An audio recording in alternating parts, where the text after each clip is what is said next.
Le dossier de Jeffrey Epstein, il vient de ressurgir et son timing n'a vraiment rien d'un hasard. Au-delà du scandale, c'est tout un réseau d'influence et de chantage qui refait surface, avec des implications qui pourraient bien secouer les plus hautes sphères du pouvoir mondial.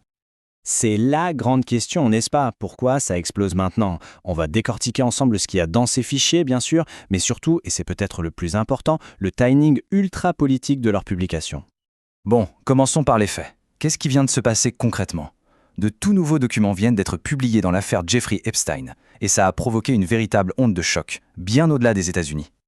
Voilà le cœur de l'affaire. Des milliers de pages de documents judiciaires sont déclassifiés. Mais, et c'est là que ça devient étrange, à peine sorties, certaines parties sont à nouveau masquées, noircies. Donc, au lieu d'avoir de la clarté, on se retrouve avec encore plus de mystère. Alors qu'est-ce qu'on y trouve dans ces dossiers? Eh bien, si on se fie à des médias comme NBC ou The Guardian, ces documents dessinent les contours d'un réseau immense. On y parle d'agressions sexuelles, de trafic de mineurs et même de chantage organisé. On est bien loin d'une simple affaire de mœurs. Et là, il y a un point absolument crucial à comprendre. Ce qu'on lit dans ces pages, ce sont des récits, des allégations, mais ce ne sont pas des verdicts de justice. Rien de tout ça n'a été prouvé par un tribunal.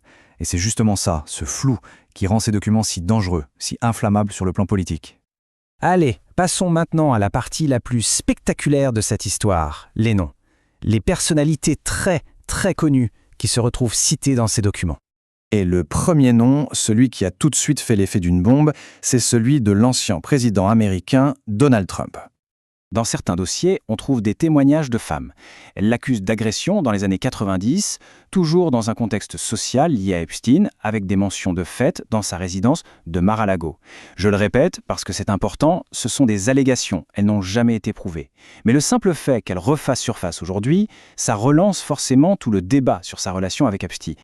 Autre géant, mais de la tech cette fois, qui est aussi mentionné, Elon Musk. Et là, ça devient vraiment intriguant.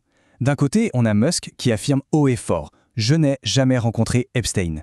Point. De l'autre, on a un email de 2013 qui sort de nulle part et qui suggère un contact et même la possibilité d'une visite.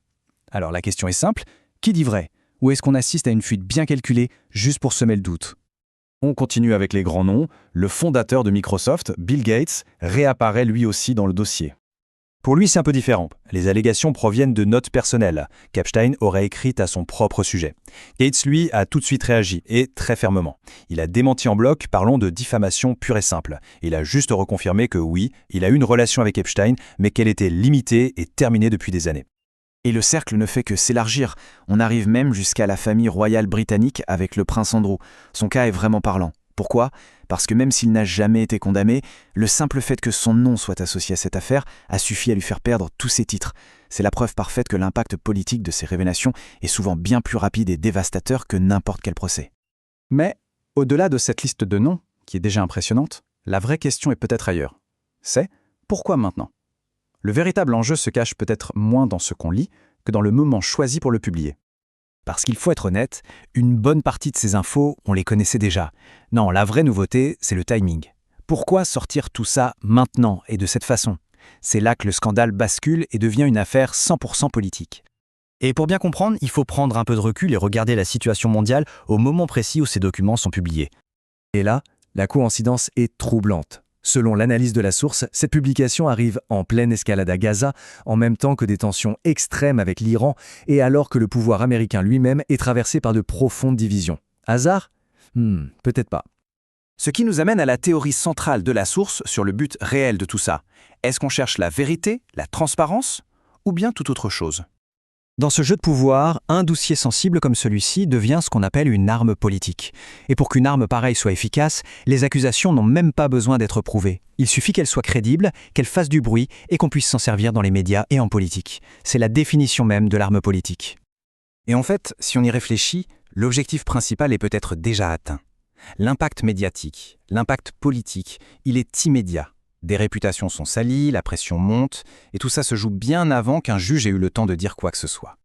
Donc, en fin de compte, l'affaire Epstein, c'est beaucoup, beaucoup plus qu'un scandale moral.